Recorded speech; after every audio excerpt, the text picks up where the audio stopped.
relax. ASMR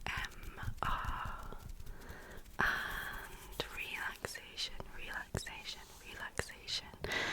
And today in particular, I am doing another TBR jar prompt.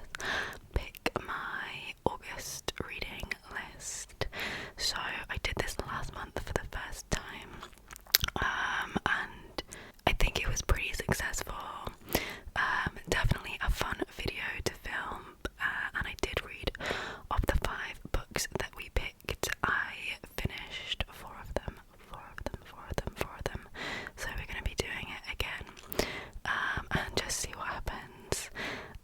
So hopefully you can see these 2 sets of books. This is my physical TBR. There are a couple of additions on here.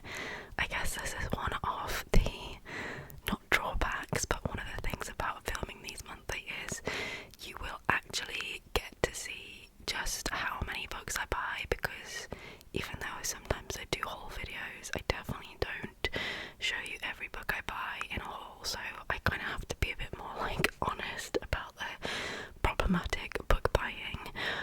But the extra ones from last month are The Overstory by Richard Powers, The Princess Bride by William Goldman, The Talented Mr. Ripley by Patricia Highsmith. This one I already owned, but it wasn't on there last month because I thought I was going to read it in July anyway. And then The Unicorn by Iris Murdoch, Siege and Storm by Leigh Bardugo, which is the second installment in the Shadow and Bone trilogy, and finally Horror Straw by Grady Hendrix. So yeah, they are the books. Parable of the Sower is back on here because that was the book I didn't quite get to. I just wasn't really feeling it when I had the opportunity to pick it up in the month. So we'll see. Maybe I won't pick it again just in case. I don't want that to happen 2 months in a row. But I'm going to choose 5 prompts. I feel like this has been such a rambly introduction, but I'm going to choose 5 prompts. And let's just get into it. So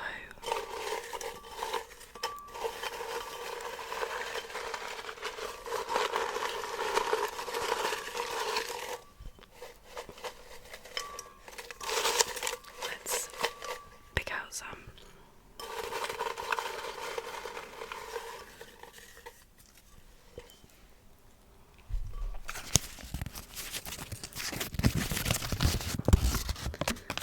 Okay, so I don't know if you'll be able to read that, but it says greater than 500 pages, greater than or equal to 500 pages. So we're gonna get a big book on the TBR, which is always a bit scary for me. I'm not someone that has the best success rate with longer books. So we have a couple of options. Let's see how long The Overstory is. Yeah, this is over 500 pages. It is 625 pages, so it's pretty big, pretty decent. Then The Stand by Stephen King. This one here is definitely, that's probably about 1,000 pages. My plan for reading that book is that I will absolutely be reading it in segments because I think it's split up into different books within the broader novel. So I will read that sort of doing one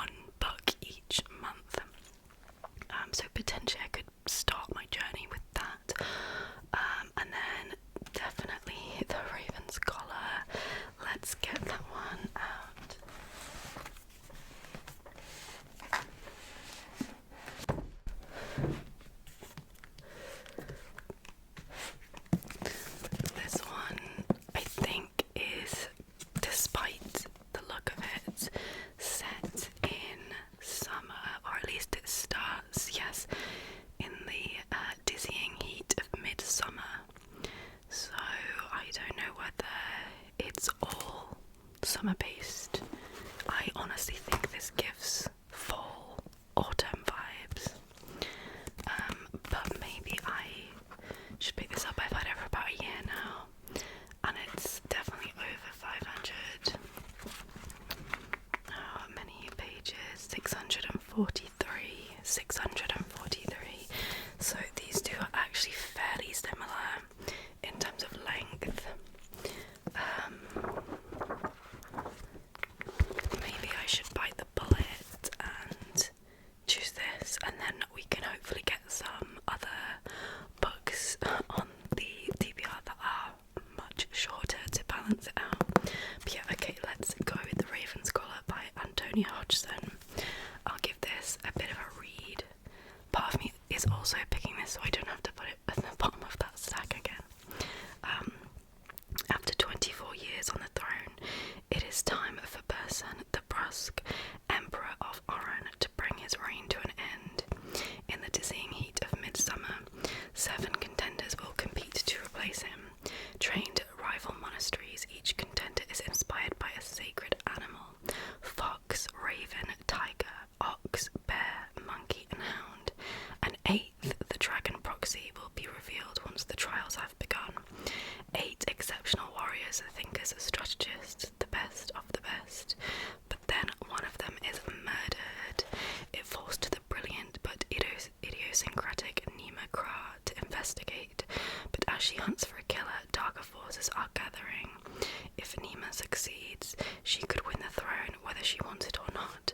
But if she fails, she will sentence herself to death and set in motion a sequence of events that could doom the empire.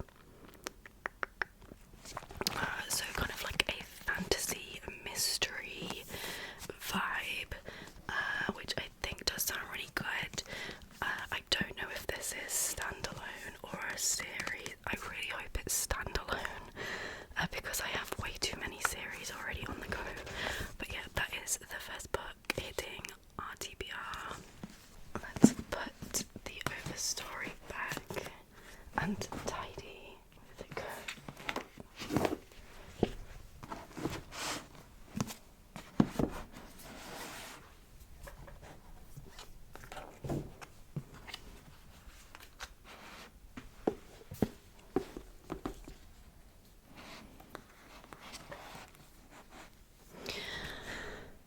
Okay, first prompt done. Like I said, it would be lovely to get some short books on there as well. If I get loads of long books, I'd probably just do 4.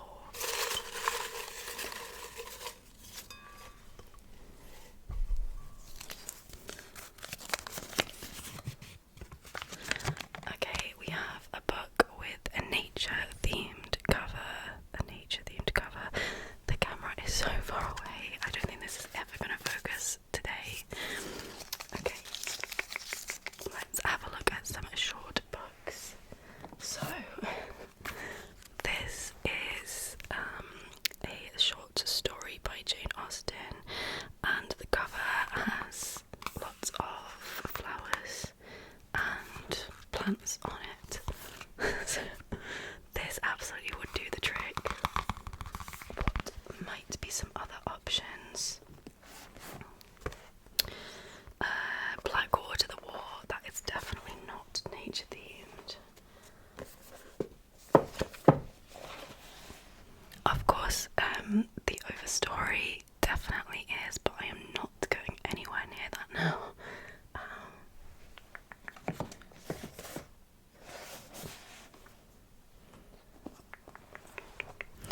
We could also potentially choose the Treasury of Folklore, Woodlands and Forests.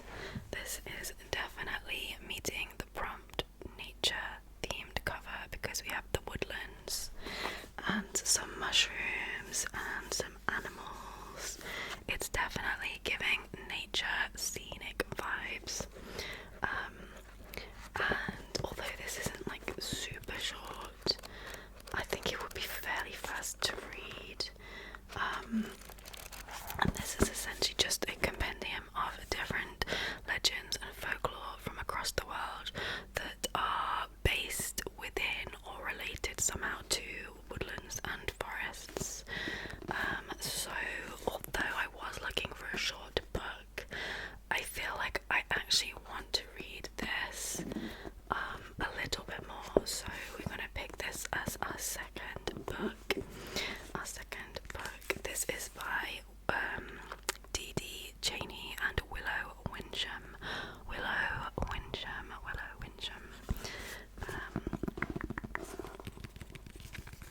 Okay, let's put that down there. On to the third book.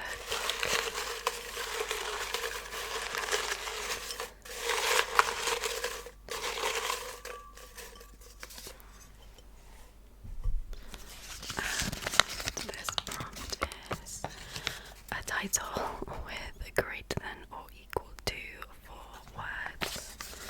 So at least 4 words in the title.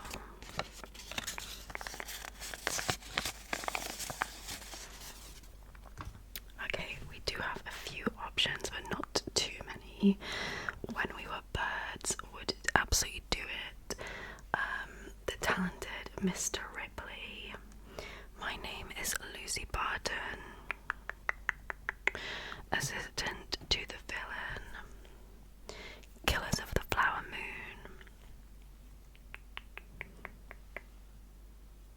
A Room with a View. I think that's pretty much it. So, the ones that actually I am seriously considering are A Room with a View by E.M. Forster. I don't know why I said it like that. The Talented Mr. Ripley. And My Name is Lucy Barton. Okay. So, My Name is Lucy Barton by Elizabeth Strout. I know very, very little about this book. I just picked it up in a charity shop a while ago. The things that are going for this, in terms of choosing it, I think it will be quite quick, easy reading, but should be quite good. I think this author has a lot of celebrated other works out there. And actually this says longlisted for the Man Booker Prize in 2016, and it's the shortest, I think the shortest, maybe-ish. It's 188 pages. A Room with a View, actually potentially the shortest, but this is a classic, and it will be harder to read, I think. I did soft DNF this last year, which does make me a little bit nervous about reading it. But it was on my summer TBR. And then The Talented Mr. Ripley was not on my summer TBR, but it is very summer coded. I actually picked this up after I made that video. And I think this will just be a really great fun time. It's about 260 pages. So I think for the sake of not starting to build too much of a long TBR, I'm going to go just with the one that will be easiest, quickest to read, I think, which is My Name is Lucy Barton by Elizabeth Strout. So this one says, Lucy is recovering from an operation in a New York hospital. When she wakes to find her estranged mother sitting by her bed, they have not seen each other in years, and as they talk, Lucy finds herself recalling her troubled rural childhood and how it was she eventually ended up in the big city, got married and had children, but this unexpected visit leaves her doubting the life she's made, wondering what is lost and what has yet to be found. So probably quite a character-driven novel, necessarily, compared to plot-driven, but we'll see.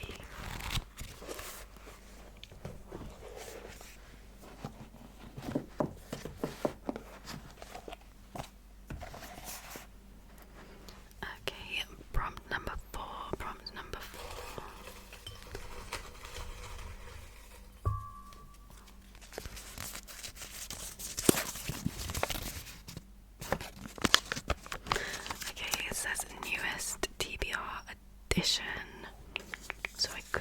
I have a few options here, but I kind of think I know what I'm going to go for.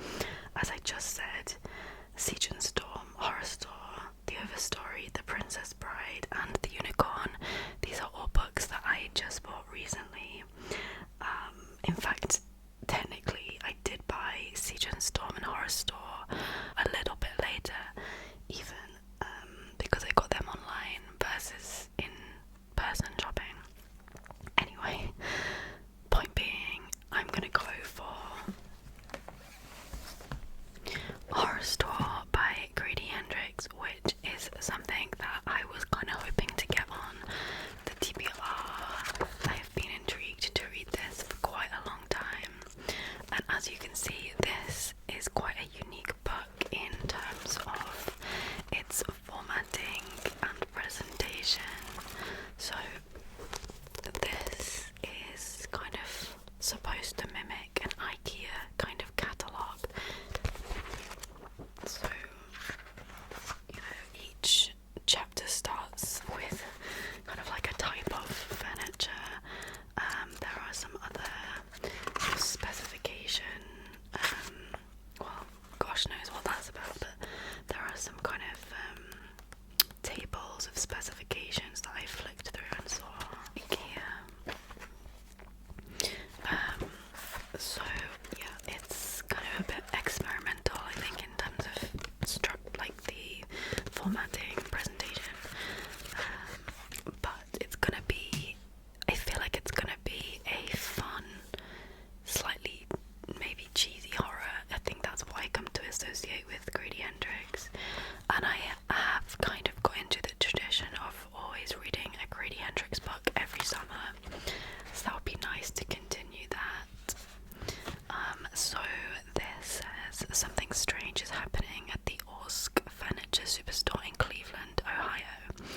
Every morning, employees arrive to find broken bookshelves, shattered water goblets, and smashed wardrobes. Sales are down, security cameras reveal nothing, and store managers are panicking. To unravel the mystery, 3 employees volunteer to work a 9-hour dusk till dawn shift. In the dead of the night, they'll patrol the empty showroom floor, investigate strange sights and sounds, and encounter horrors that defy the imagination. A traditional haunted house story in a thoroughly contemporary setting, Horror Store is designed to retain its luster and natural appearance for a lifetime of use. Pleasingly proportioned. This is like an advert or a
myself and pick the shortest book on here, and also probably complements the list that we already have in terms of style and genre. So let's put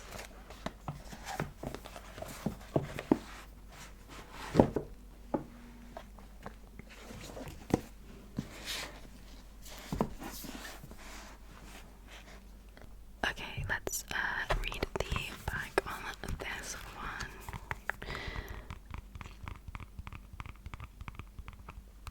Jane Austen, one of the nation's most beloved authors, whose face adorns our currency,